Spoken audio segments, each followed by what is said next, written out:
ত্রয়োদশ জাতীয় সংসদ নির্বাচনে প্রার্থী তালিকায়ও পেশাজীবীদের মধ্যে ব্যবসায়ীদের জয়-জয়কার। যাচাই-বাছাই শেষে রিটার্নিং কর্মকর্তার কার্যালয়ে ১,৮৪২টি মনোনয়নপত্র বৈধ হয়। তবে আপিলের পর কিছু সংখ্যক প্রার্থী বৈধতা ফিরে পাওয়ার প্রক্রিয়ায় রয়েছে। বৈধ হওয়া ১,৮৮২টি প্রার্থীদের হলফনামা পর্যালোচনা করে দেখা যায়, এর মধ্যে ব্যবসায়ী ৮১৪ জন। ব্যবসায়ী প্রার্থী সবচেয়ে বেশি বিএনপিতে ১৯৪ জন। বিএনপির পর সর্বোচ্চ ব্যবসায়ী রয়েছে ইসলামী আন্দোলনের ৯৬ জন। এরপর জাতীয় পার্টির ৮৯, জামায়াতের ৭৭, গণ অধিকার পরিষদের ৪২, খেলাফত মজলিসের ২৬, এনসিপির ১৬, এবি পার্টির ৮ এবং খেলাফত আন্দোলনের ৩ জন ব্যবসায়ী প্রার্থী রয়েছেন। আর বৈধ হওয়া প্রার্থীর মধ্যে রাজনীতি একমাত্র পেশা এমন ব্যক্তি রয়েছেন মাত্র ২৬ জন।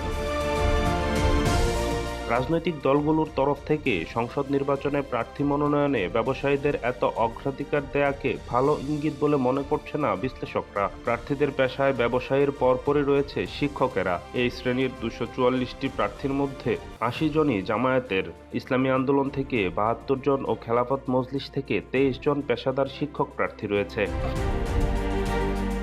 এনসিপি, গণ অধিকার, বাংলাদেশ খেলাফত মজলিস, ইসলামী আন্দোলন, এবি পার্টি ও খেলাফত আন্দোলনের একজনও প্রার্থী নেই যার একমাত্র পেশা রাজনীতি। ব্যবসায়ী ও শিক্ষকদের পর তালিকায় সংখ্যায় এগিয়ে রয়েছে আইনজীবীরা। এরপরের অবস্থানে রয়েছে কৃষিজীবী, শিক্ষক, সাবেক সরকারি কর্মচারী ও পরামর্শক।